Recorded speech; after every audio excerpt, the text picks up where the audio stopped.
Hello friends, welcome back to my channel. My name is Taylor. For today's video, I am going over all of the books that I read in the month of May. I ended up reading 14 books in the month of May, and it was a pretty good mix of audiobooks and physical reading as well.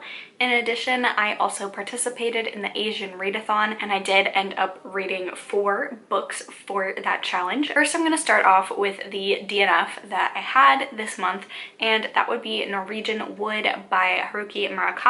And this one I was intending on reading for the Asian readathon. However, even though it is a book I have heard great things about and I did really want to read it, it's still on my want to read list. I did read trigger warnings for this book before I ended up picking it up, and it does have some topics that just my mental state is just not ready to explore at the moment, that I didn't feel like would be productive for me to read about in literature, so I ended up DNFing that one pretty fast. The trigger warning I'm talking about in specific for that one is suicide, but I'm sure there are others. But like I said, I did DNF the book pretty early on into it, so I'm not too sure what else to warn you guys about, so look that one up. The next book that I read for the Asian readathon was Trick Mirror by Gia Tolentino, and this is Reflections on Self-Delusion. It is an essay collection. It's a book of the month pick. I believe you still can get it on their website if you're interested in picking this book up. Gia is Filipina American, and she writes about a whole bunch of different topics in this essay collection, which is why I had picked it for the prompt. Read a book by an Asian author you can relate to. Like any essay collection, there are some that might resonate with you more than others. In particular, this one had, let's see, this essay collection had 9 different stories, and actually the one that I resonated the most was Ivy Dread, and that is about being in your 20s and having to deal with marriage culture and expectations on society.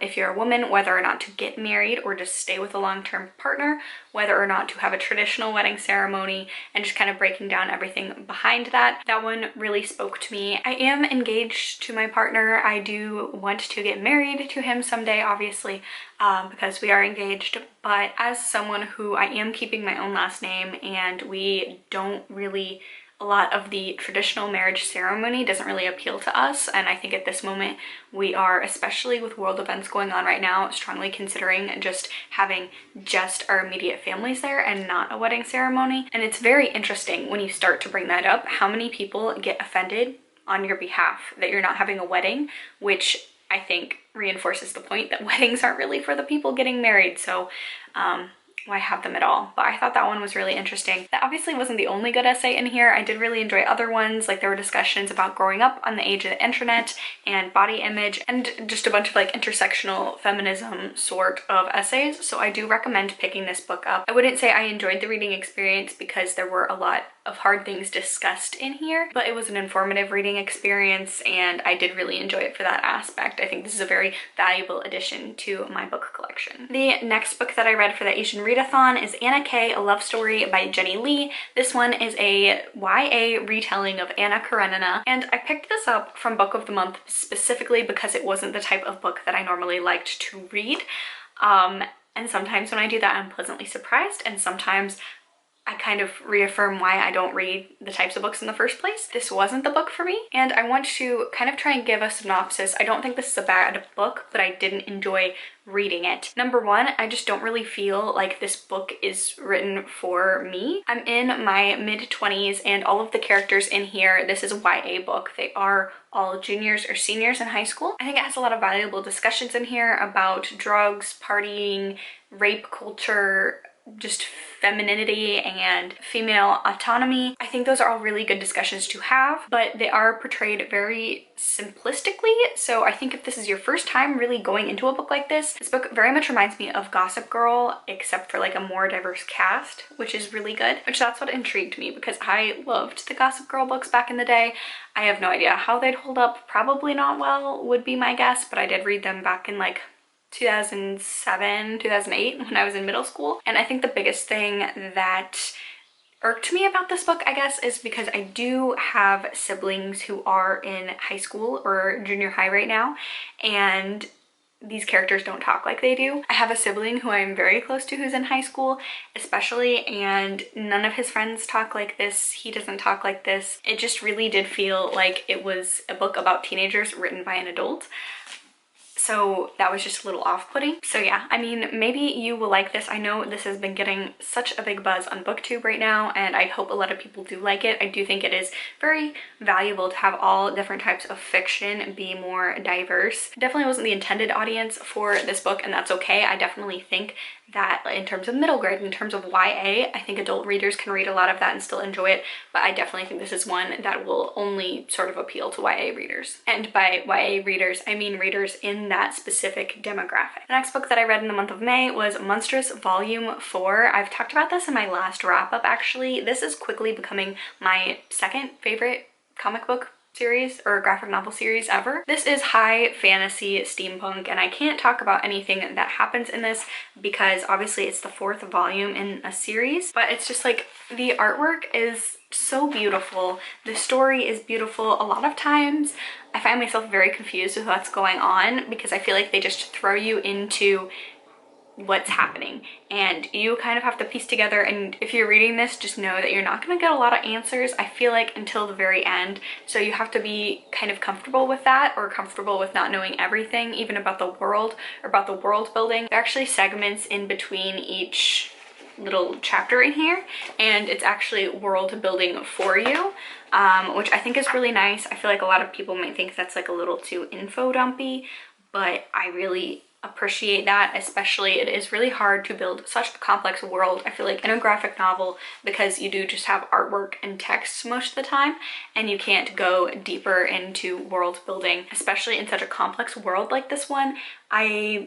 I love it. If you are looking for a comic book series with a badass female protagonist, look no further. She's very prickly, she's very hard to get along with, and I highly recommend this one. And then definitely as a bonus for this steampunk fantasy, which is an awesome genre in and of itself, this is also very effortlessly diverse in terms of all of the different characters, the human characters. There are all different types of skin colors and skin types and body shapes that are shown in here, and it's very effortlessly and seamlessly done. And then also there are a lot of couples or people that are just on the LGBTQIA plus spectrum, and that's really seamlessly put in here as well, which is always a plus, especially since June is Pride Month. So if you are looking for one that does have some elements of that in here, none of the romances are really the forefront of the story at all. They're just characters. The romance is very secondary to what is happening in the fantasy adventure aspects, but they are in there and they are really well done. And then the last book that I read for the Asian readathon was Little Fires Everywhere by Celeste Ng, and I enjoyed this book. I didn't enjoy it as much as I feel like everyone else has, which was sad and disappointing to me. I feel like for this one, my expectations were way too high for this one. I was mostly surprised by how slow that I thought it was and how much I didn't appreciate that, because normally I love long books, I love slow books, I love character-driven books, and I felt like the first half of this book was all character development and kind of explaining characters and just very slow, not even getting into the main plot at all. And I feel like for me, the biggest part was that really bothered me here, because I felt like the plot would have been better served if you would be getting these characters' backstories and intentions at the same time as the plot, and then having like a little more mystery as to what side they'd kind of choose in this whole debate, just because I feel like half of the book was spent building up the characters, so you kind of knew when this main event happens. A mother gives her baby up for adoption and then decides later that she wants to take care of it, and it is an Asian baby, and the mother is Asian as well, and the couple who adopts this baby is white. The main kind of argument in this is a lawsuit, and it kind of splits a small town apart between people who think that the baby should go back to its mother and learn about heritage, because that's not really something that can be replaced, and then the other half think because this white family that adopted this baby is so well off that doesn't really matter. It just matters that they have more financial security, and they're a two-parent home, and the mom is a single mom and she doesn't have the best financial sources. So that's what's going on in here. I felt like once we got introduced to that conflict, I really enjoyed the book, but the first half of the book I felt like could have been integrated alongside of the plot, and then it would have been more of like a surprise, and by figuring out which characters supported what and why, I think it would have added not more mystery, but just more of an incentive to read, because once the plot gets in motion, you know where the characters are going to stand, and then once you find out the court decision, you kind of know how the book is going to end too, because the book starts with the last scene of the book as well. So I thought this was a really solid middle of the road book.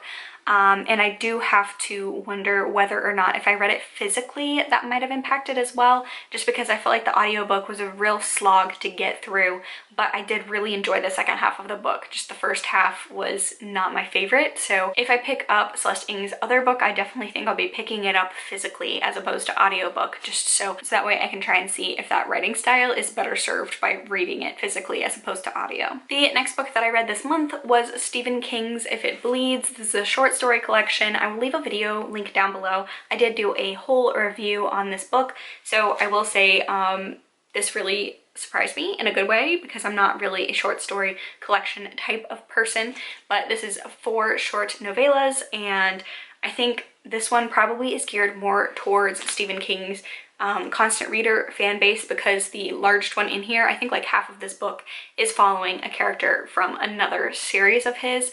So if you're a casual reader trying to get into King, I definitely wouldn't like recommend this as anything that you pick up to start off with, but I thought this was really good. Possibly one of the better short story collections I have read by him, but I haven't read almost any of them just because that's not the format of books that I tend to like. It did really surprise me how much I liked this book. And if you want more in-depth talks and thoughts about each of the short stories, again, I do have a video. I will link it down below for you so you can kind of see more in-depth thoughts of this book. The next book that I read was Darling Rose Gold by Stephanie Roble. This was actually one of my most anticipated releases of this year, and this book was such a disappointment, and I'm really bummed out by that.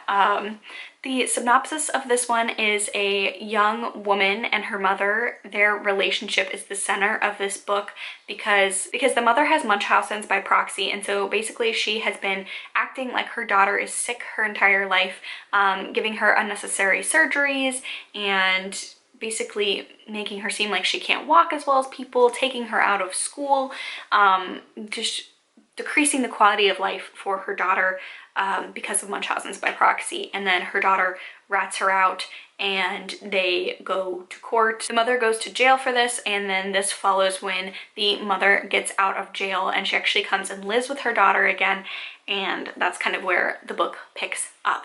And if any of that sounded familiar, it is because this book is essentially if Gypsy Rose Blanchard didn't kill her mother and instead went through the court system, which it just felt really gross to me. I'm sure that wasn't the author's intent. I don't think it came from a malicious place, or I don't know, it just felt really wrong because Gypsy Rose is still alive. She is still in jail. She did kill her mother, and she's actually thriving in jail, which is really sad because her childhood was ripped away from her by her mom. And she does have a lot of health problems now because her mother pretended like she had other health problems. So she's been on like a bunch of medications for her whole life that she wasn't supposed to be on.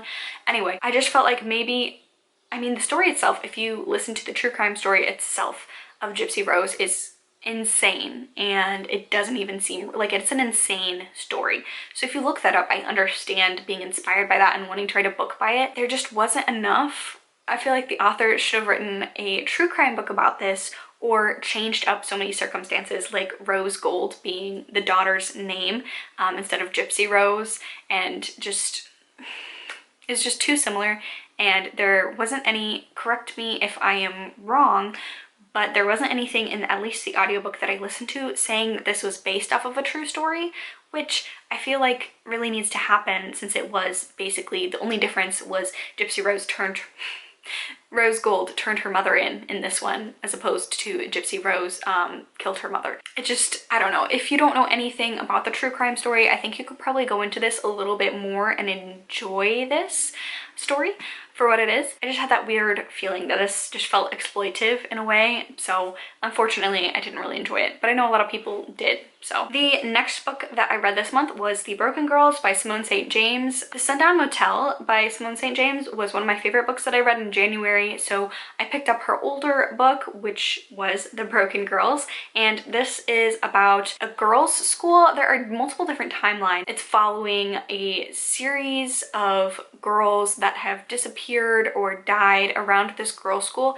through several different time periods, and there is a ghostly paranormal element in there, which I love. I love thrillers that do have a little bit of paranormal in there. I don't know what it is. I love it. I really hate when a book is marketed as a paranormal thriller and it's just like a Scooby-Doo kind of thing, when it's like a guy in the mask the whole time. Like I just really like when books commit, especially when like some of the things are not possible for humans to do and it's only supernatural, but then at the end you find out that there's no supernatural stuff. It's a book. I can suspend my disbelief. I just love when an author commits to having paranormal aspects in their thrillers.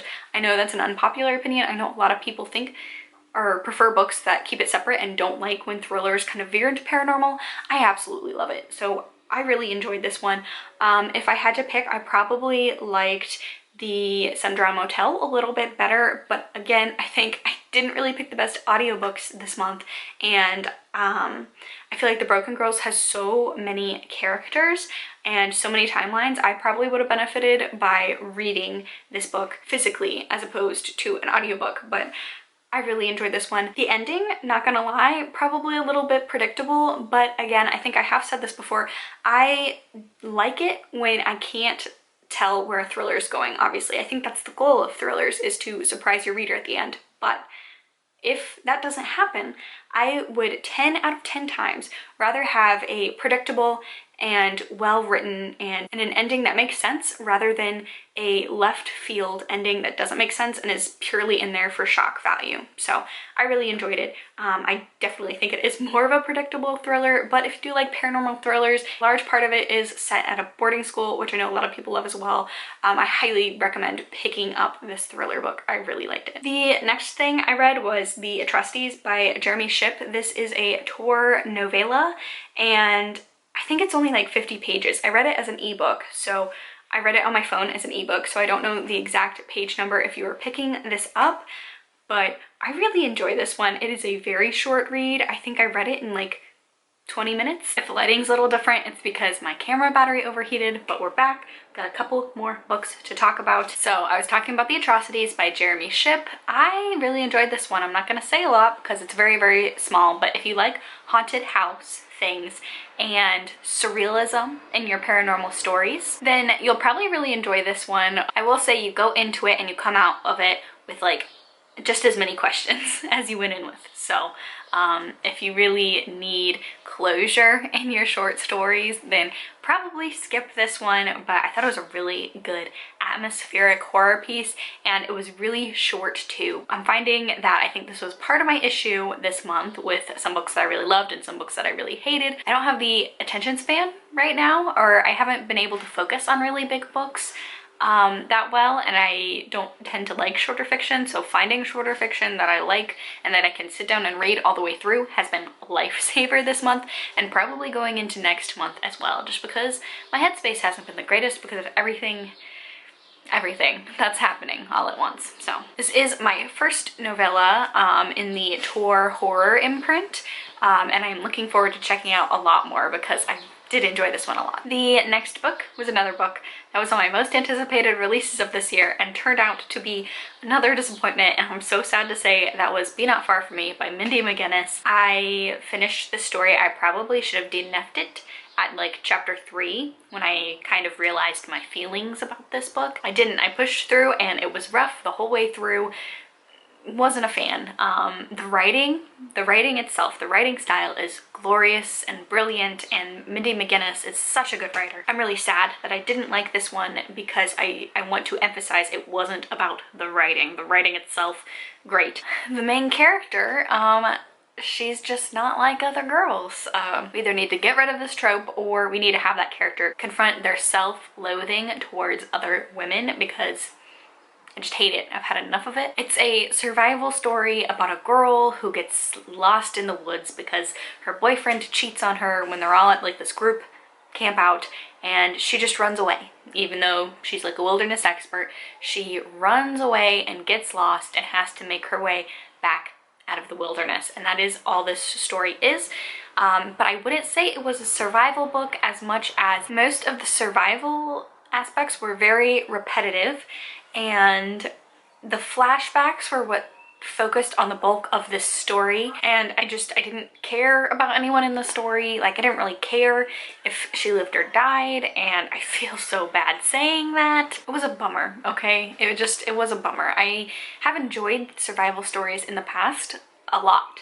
However, this was mostly character driven, which I tend to like character driven books, but this was mostly told in flashbacks and other things about the character and people and her relationships, which, I mean, you never really get to see anyone else in present tense because it's mostly her stuck in the woods. So that was a disappointment. I'm really hoping that moving on through the rest of the year, my anticipated releases are actually good, because I don't know if I can take reading another one of my anticipated releases and just being let down by it. Thankfully, the next book that I read was so much better. I can already tell this author is going to be one of my go-to horror writers, and that is Anaya Alborn's I Call Upon Thee, and this one is great as well. I think this one is also technically classified as a novella. I listened to it on audiobook, and it was a shorter listen. I think it was only about 5 hours. This was amazing. It had a ton of tropes that I love in horror. It focused on a haunted house. There were Ouija boards going on. There was a sister relationship at the very core of it. I loved this. Because it is a novella, I'm not gonna get into a detailed synopsis for you guys, but essentially a tragedy causes a young woman to move back to her family home and confront some very scary things that happened in her childhood involving a Ouija board and ghosts. So it was really good. I could see this being made into a movie in the best possible way. Horror is my favorite genre. I will admit though, it is very hard for most books to have a satisfying ending in this genre. I think just across the board, it is a hard thing based on the nature of the genre to get right. But this did it really, really well. And the characterization was wonderful. Even though it was just a novella, I felt like this had some of the strongest character work that I read all month long. So she has a lot of other books out, which I'm so excited about. I am going to pick up other work by this author because this was really good and it was really what I needed. I think I read this in a single sitting. The audiobook was fantastic. It was creepy. It made the hairs on the back of my neck stand up. Mirrors were a little bit creepy to me after reading this, and I love a good, well-written book, horror book that is creepy and that also can make you smile, like you really want the characters to succeed. It was great. It was great. Truly, this was my favorite thing that I read this month. So if you go out of this video only picking up one thing, pick up this book.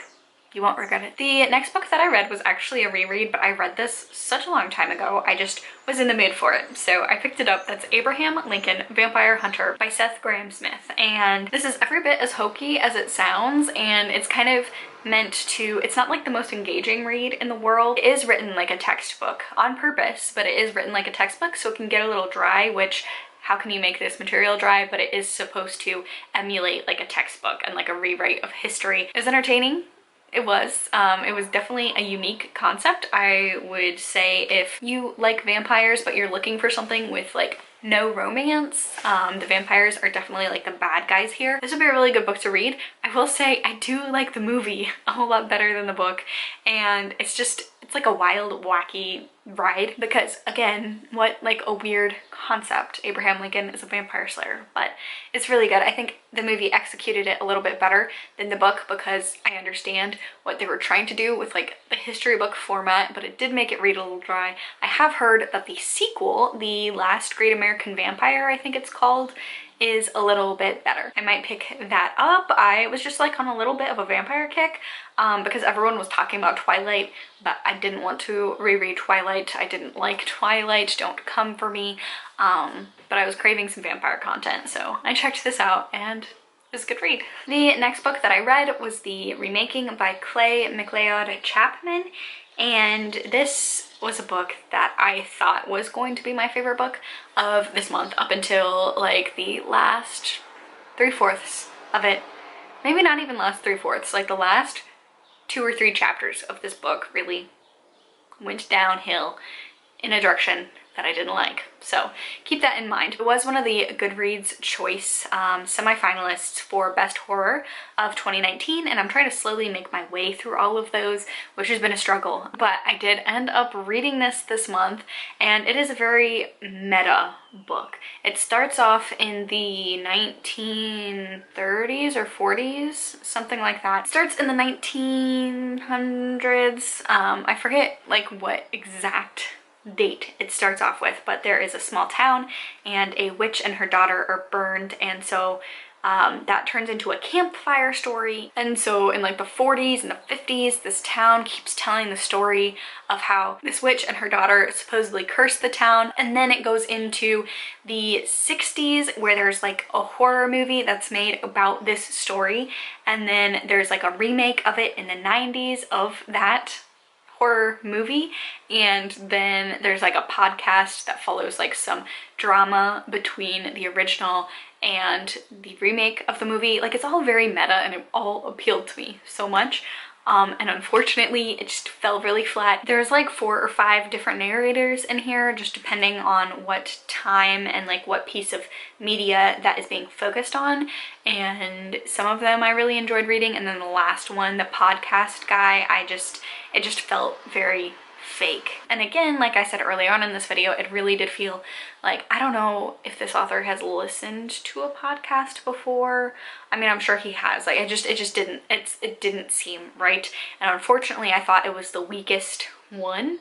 And like I mentioned before, I Call Upon Thee, where it really stuck the landing, this one really dropped the ball when it came to the conclusion, which is unfortunate. I did read it. I think it was a really good ride. Like I said, I was really enjoying this book until the last couple of chapters. So if you don't have any issues like I did with like the last point of view narrator, then you might really enjoy this book, because I think overall it was a really good, very solid horror read. I don't have any issues of it being included in the best horror of 2019. It just wasn't the strongest to me. And then a book that I thought was going to put me in a good mood and just be like lighthearted reading turned out to be one of the worst reads of the month for me, so much so that it took me like the whole month to read. And unfortunately, I bought this book. Like, I actually bought this book because I saw the cover and I just thought I was going to keep it around forever. And that's gonna be The Office, The Untold Story of the Greatest Sitcom of the 2000s by Andy Green. There's some sort of saying where like, don't meet your heroes because they're not going to live up to your expectations. I really love The Office as a show.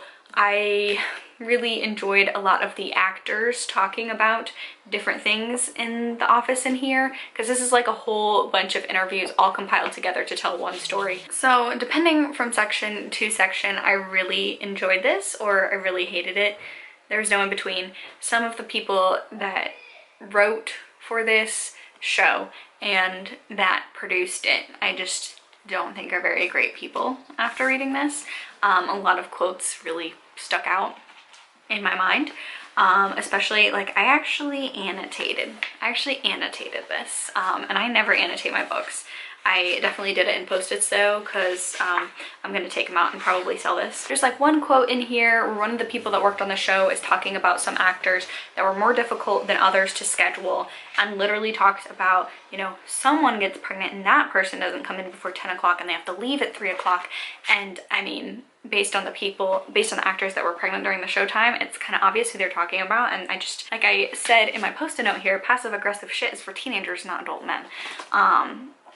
Especially if it's gonna be in, or that's just something that you talk about with your friends. Like, I feel like you don't be petty when you're being interviewed for something and talking about the legacy of your show, you know? And then they were talking about like spin-offs and other shows around the time, and I just feel like the writers and the people who created this show just started talking about how like this is like the one true sitcom, and like Modern Family and Parks and Rec were not as good, and just like really trashing those shows when I think both of them have claims to be better shows than The Office. And just, again, why are you knocking something? Like, one of the writers straight up said that he thought Parks and Rec would be more successful if it had just been a spin-off of The Office, and if like Leslie Knope had been dating Andy Bernard, like he wanted that to happen to bring that into the Office universe. And like, Parks and Rec is one of my favorite shows. Like, The Office is one of my favorite shows, but it's like a good, reliable background show. I'll put it on when I want to go to sleep. It's just very calm, and honestly, like, I skipped the last season, and I'll just restart from season 1. But I like Parks and Rec better. I think it's funnier. I think it's smarter. You can be successful. The Office is so obviously ingrained in our consciousness, but like, I feel like you don't need to put down other shows to make that point about how special it is in terms of public consciousness, because it's not. And just talking about how other shows just don't do it as well or are going to be dated, well, this is timeless. It's not going to be timeless. Like, some of the jokes are very dated already. There are comments in here just about writers, and I mean, honestly, how Mindy Kaling was a token Indian woman writer to kind of like check off like a diversity box, and just some of the comments in here I just really bothered me, and I think is like the worst aspects of Hollywood, and like nepotism and white male privilege, and just I've been talking about this for too long, but this was a disappointment and it made me look at the show in a negative light. So I do not recommend this. I will be getting rid of this one. And then finally, the last book that I read this month was Cell by Stephen King. I normally try and read like a Stephen King book a month, and this is my second one that I read this month. I was just really craving a longer formatted book. I read the short story collection, If It Bleeds. I just kind of wanted something a little longer, and I had never actually read Cell before. And I enjoyed it. I don't think a lot of people talk about this one at all, but essentially it is a survivor story about a zombie apocalypse where everyone who was talking on a cell phone like suddenly went feral and wild and like a zombie. So there's where that cell part comes in, and it's different. I mean, it's not King's finest work by any stretch of the imagination. I don't think you can argue that, but I did really enjoy his take on like a classic zombie apocalypse story. This definitely reminded me a lot of The Walking Dead at times, which was nice. I did really love that show back in the day. I have not caught up on it. I think I stopped when Negan came, so I haven't watched it in a while, but it did remind me a lot of The Walking Dead. I thought the characters were pretty good. I thought the main character was the worst one, and very forgettable. I think his name is Clay or something. So his name is Clay. And I thought the two side characters that he traveled with were a lot more interesting than him, but that's not a problem. A lot of this book is the search. He's looking for his son and hoping that his preteen son did not pick up the cell phone in the initial blast that turned everyone into these cell phone zombies. So I really enjoyed it. I didn't mind the ending. I know a lot of people don't like the ending of this one. Truthfully, I don't mind open-ended endings, because then I can kind of twist things and then imagine how it ends exactly how I want it to go. So, and it's also like 340 pages, so it's a very readable King book. I enjoyed it. I had picked this up a while ago, and I kind of just assumed it wasn't going to be one I was going to get to sooner rather than later, just because I never hear anyone talking about this one, and it doesn't have the best reviews on Goodreads.